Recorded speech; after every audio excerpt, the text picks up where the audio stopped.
If you like stories where a single truth detonates a perfect life, listen close. And if this hits, subscribe and stick around till the end, because this one changes everything. My name is Isaiah, but everyone calls me Zay. I grew up on the south side of Atlanta, all scraped knees and secondhand textbooks, a black kid with a mother who worked 2 jobs, and a father whose name hung like a shadow we didn't talk about. Her name is Olivia, but most folks call her Ollie. She's East Coast polished. Connecticut prep schools, summers in the Vineyard, white pearls and bigger dreams. She makes a room feel brighter by stepping into it, like dimmers sliding quietly to max. We weren't supposed to meet. We weren't supposed to work. And we sure weren't supposed to marry. Yet we did. Our wedding night should have been champagne bubbles and silk sheets in the Whitmore family's townhouse on Beacon Hill. A place so immaculate you felt guilty setting your glass down. Outside, Boston hummed low. A ship's horn somewhere on the harbor, a siren in the distance, the city tipping toward midnight. Ollie kicked off her heels and laughed as one skittered across the Persian rug. "We did it, Zay," she said breathless, the way people sound when they've outrun fate. I smiled, the kind that hurts because it's carrying too much. All day I'd been a man split down the grain. I'd said vows I meant with every bone, and I'd also carried inside the inner pocket of a jacket hand, stitched for this night, a truth heavy enough to sink us both. "Sit," I said gently, patting the edge of the bed. She sat, gathering the hem of her dress, the ivory silk sliding like water through her fingers. A strand of hair had escaped her chignon and curled against her temple. I reached out and tucked it behind her ear. No one tells you that the quiet moments, hair behind an ear, breath between words, are the ones you can't stop remembering. "What is it?" she asked. The Whitmore instinct for reading a room had missed nothing since the day we met. I pulled the envelope from my jacket. It wasn't fancy, creased, off-white, sealed with a strip of old tape. My mother had written my name on it in block letters, Isaia. Inside was a photograph, a key card, and a single-page letter I'd read 100 times and still didn't understand how to carry. "This is from my mom," I said. "She gave it to me when she got sick, told me to open it if I ever got close to forgiving the past." I swallowed. I opened it the week I proposed. Ollie's eyes searched mine, something bracing inside them. And the past belongs to your father." She didn't flinch. That's what I loved about her, about Ollie. She would rather face the monster than pretend it doesn't live in the closet. I slid the photo onto her palm. In it, a younger version of my mother stood outside a midtown Atlanta office building in a pencil skirt that made her look like she could walk into any room and make a dent. Beside her, a man with the familiar Whitmore jawline, sharp, certain, smiled at the camera. Not her father, not Everett Whitmore, the billionaire head of Whitmore Holdings. The face was Everett's younger brother, Charles. Dead these last 10 years, a tragedy whispered about at cocktail hours. But the letter wasn't about Charles. I handed her the letter.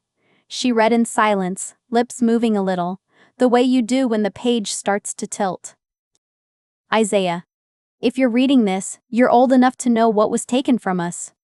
Your father, Marcus Brooks, didn't die because of a random accident. He died after Whitmore Holdings framed him for embezzlement and pushed him out of the company he helped build." Everett signed the papers. "They made sure he could never work in finance again. He drove the night he got the final call. The brakes worked, his will didn't. If you go looking for truth, go to the Whitmore archive. Use this key card. Look for Project Low Tide." Mom Ollie looked up. "My father? Everett?" I nodded. "Your father." The city sounded louder suddenly, as if all of Boston had crept closer to the windows. Ollie set the letter in her lap and stared at her hands. After a moment she said, "You propose knowing this?"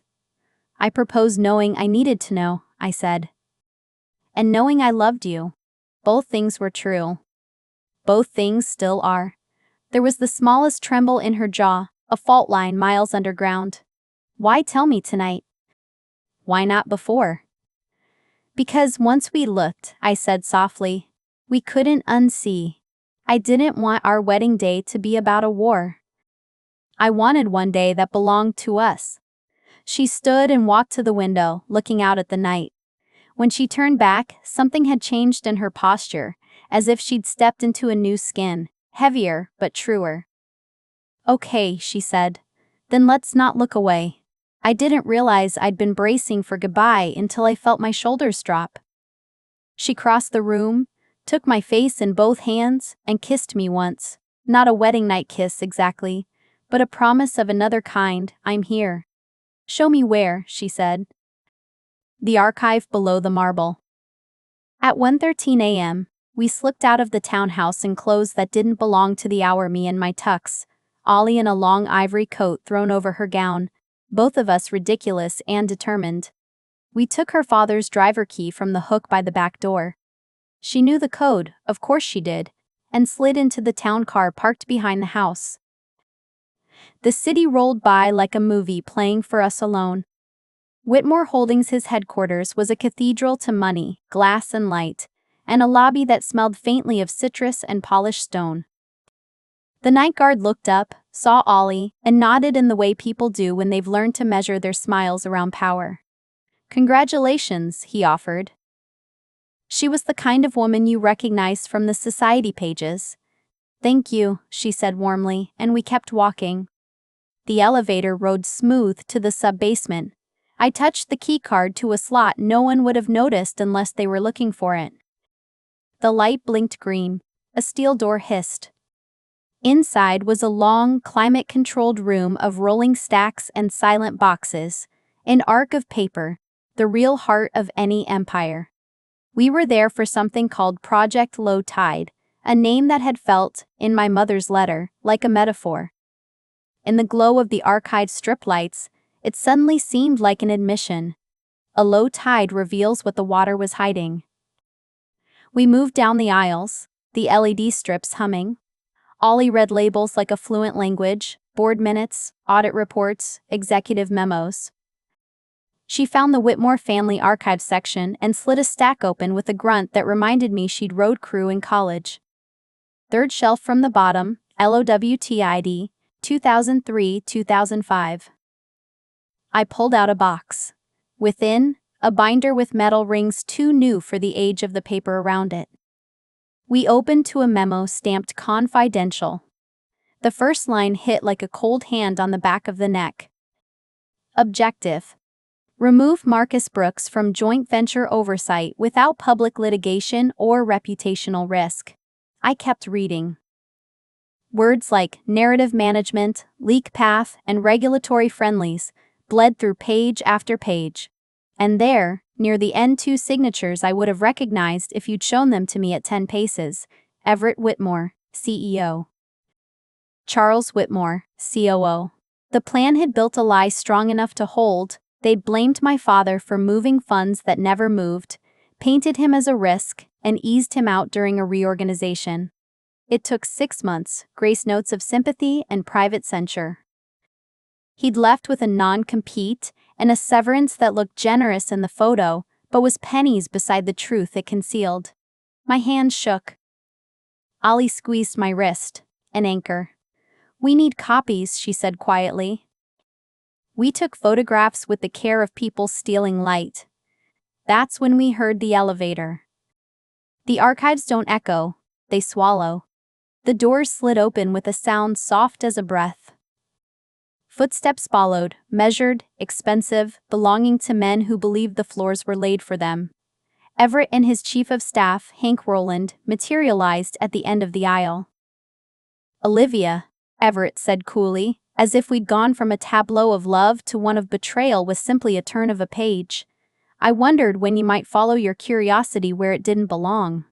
She didn't flinch. It belongs to the truth, Dad. His eyes flicked to me and back.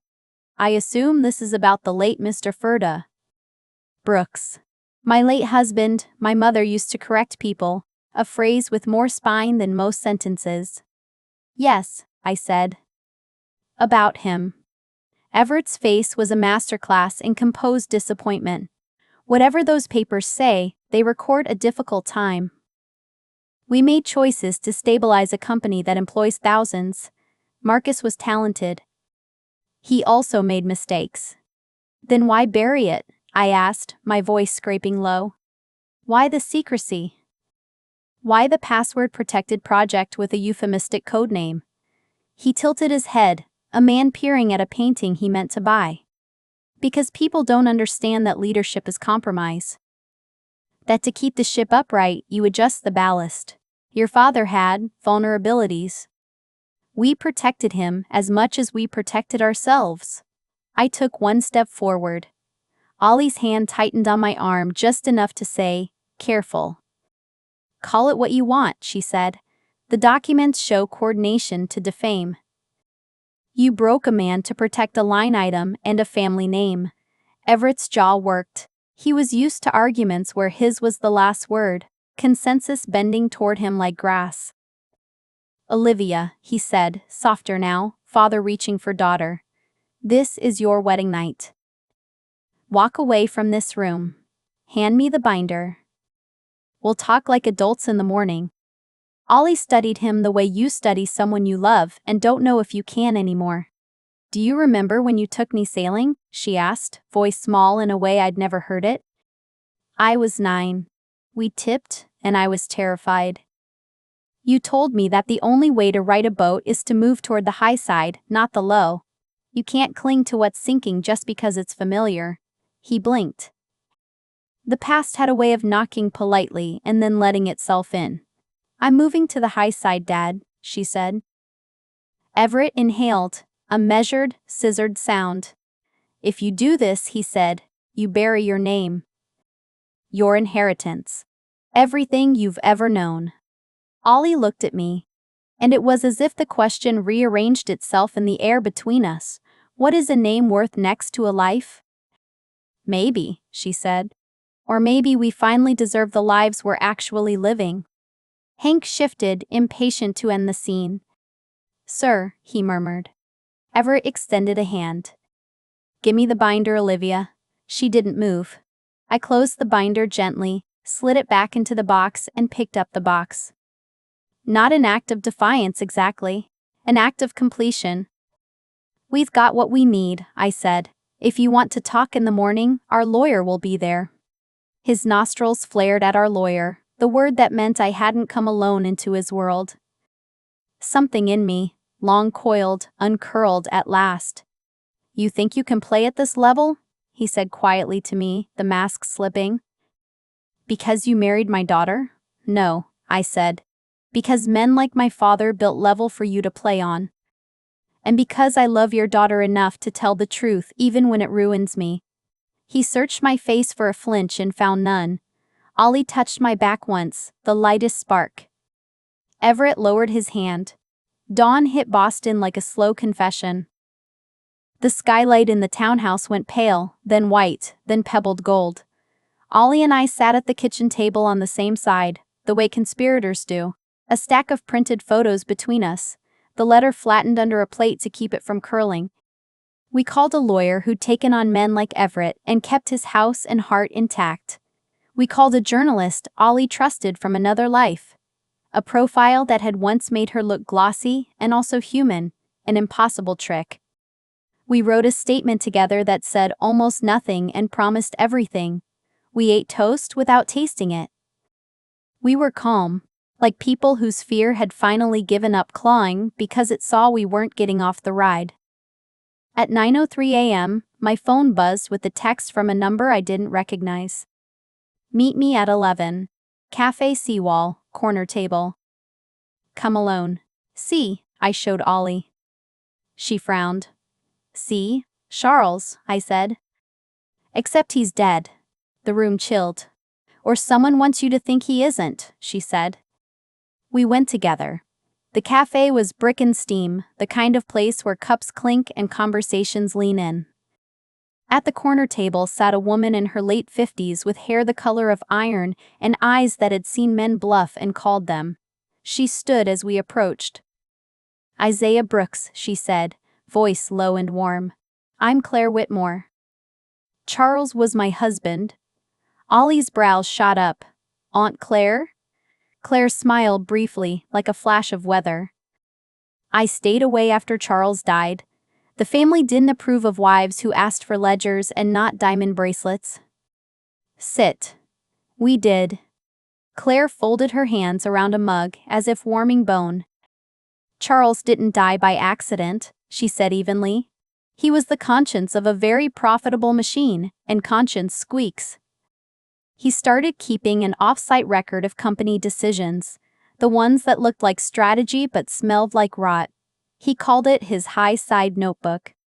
I found it when I cleared his office after he fell. Everett told the world Charles drank, got careless. Charles didn't drink. She slid a small leather notebook across the table. Inside, neat handwriting marched in dates and details, a second spine to the official body. And there, under a heading that made my breath catch, LOW Tide, was Charles's account of the meeting where Everett proposed sacrificing Marcus Brooks to stabilize optics during a cash crunch Whitmore had quietly brought on itself. Marcus will not sue. He is proud. He believes in meritocracy. I argued we restructure debt and own the mistake. Everett thinks the street needs a story with a villain. I fear we become what we pretended to fight. The page blurred. I blinked hard. Why now? Ollie asked. There was no accusation in it, only an accounting. Claire's mouth tightened. Because you married a man and a truth in the same night. Because someone finally said high side out loud. She looked at me. And because you remind me of the men we crushed to polish our name. We left with the notebook and a sense that the story had always been there, waiting for people brave or foolish enough to read it. Go then, he said. See where the tide takes you. A week later, 7 days measured in statements, filings, late-night strategy, and texts from numbers we didn't save, the first article ran. It was sober, sourced, relentless. It didn't shout. It simply lay paper beside paper, until anyone with a brain and a conscience could see the shape of the thing. Everett issued his own statement. Disappointed, misleading, regrets, context, leadership. The market dipped and rebounded as if surprised for a moment and then reminded itself that money has a very short memory. But the people didn't forget. Former employees wrote in. A junior auditor sent an email that gave the story a spine of dates and a map to more skeletons. A driver who'd overheard things in the back seat of a black car called from a blocked number and cried while he talked. My mother's friends posted photos of her laughing, and then told stories about the day she stopped. Through it all, Ollie and I learned what you learn when you turn a life inside out, that you can love someone and refuse what their choices did to the world. That you can mourn the childhood they gave you and still walk away to save your own. One night, around 2 a.m, exhausted and giddy and strange with all we'd set in motion, we climbed the townhouse stairs, hand in hand. On the landing, there was Everett. He wasn't there to rage. He looked smaller, not in height, but in certainty. Olivia, he said. Zayew. He took a breath. I fired Roland. The board has asked for my resignation. I will accept. He managed a wry smile. You'll say it's too little, too late, and you'll be right. I'm here to say it anyway. Ollie leaned against the banister, the paint cool and perfect under her palm. What do you want from us? He glanced toward a family portrait on the wall, a version of them that had never included me and now couldn't exclude me. Your forgiveness would be a sacrament I don't deserve. Your silence would be a convenience I haven't earned. I brought the papers. He held out a folder. They restore Marcus Brooks's reputation formally. They set aside a fund in his name for Black entrepreneurs. It isn't penance. It's a ledger entry in the right column, finally. I didn't take the folder. There are men alive who need more than a fund, I said. They need apologies and jobs, and someone to say the word wrong.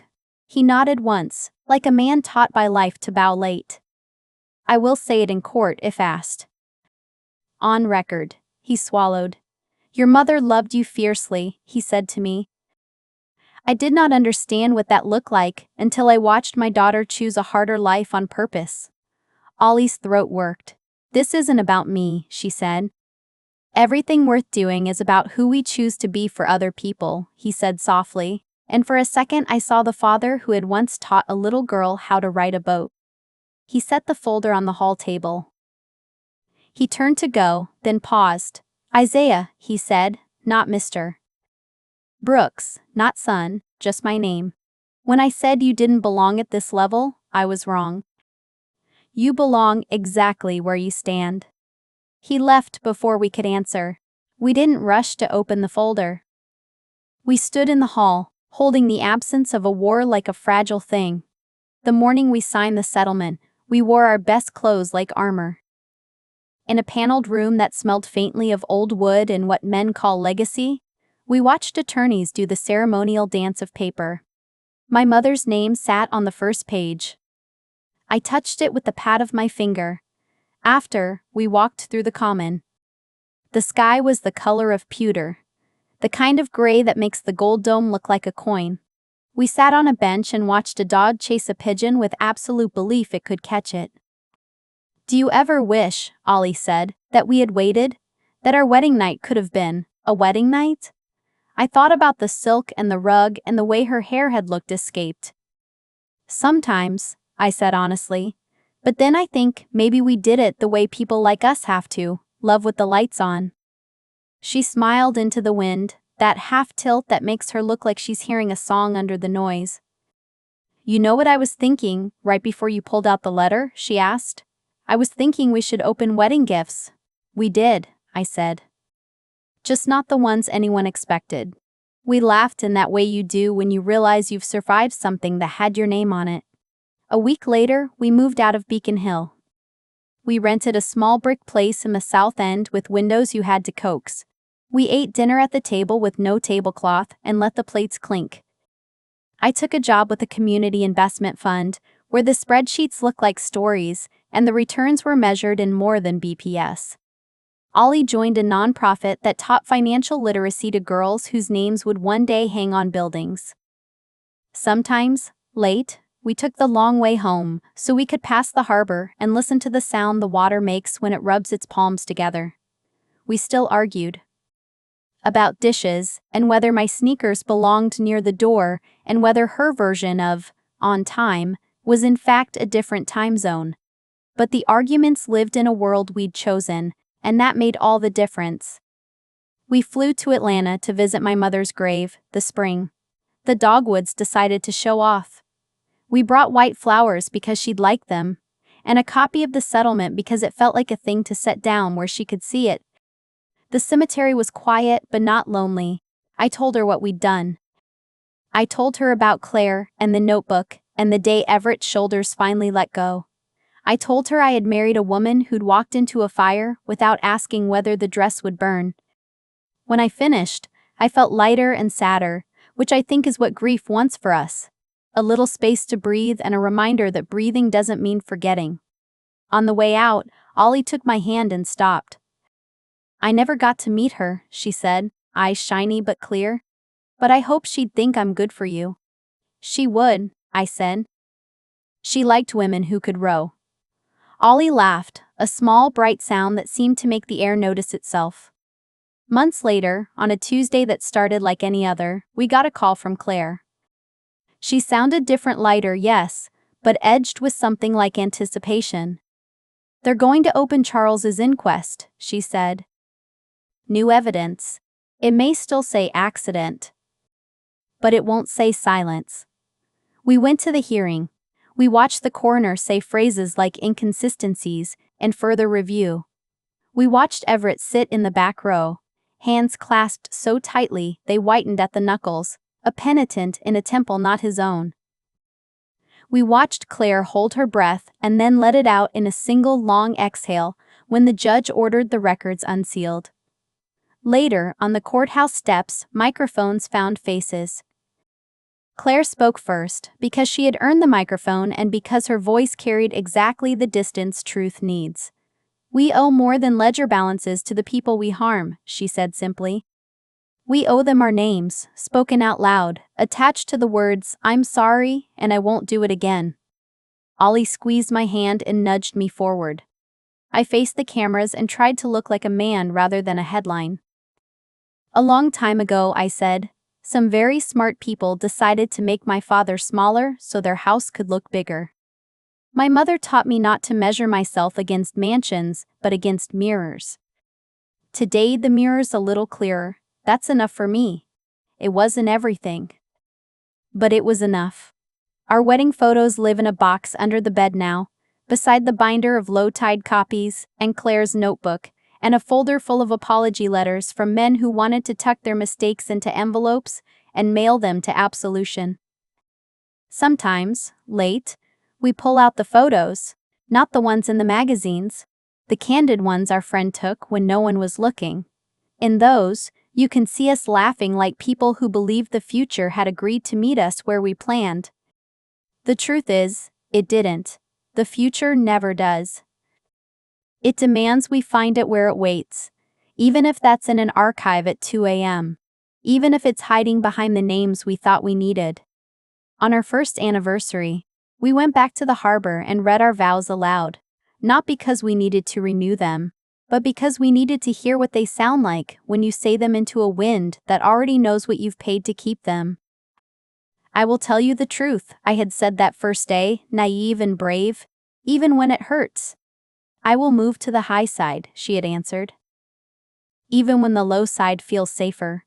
We held hands, the easy, ordinary way married people do, and walked home the long way. If you stayed to the end, thank you. Subscribe if you want more nights that don't go as planned, and the kind of love that stays anyway.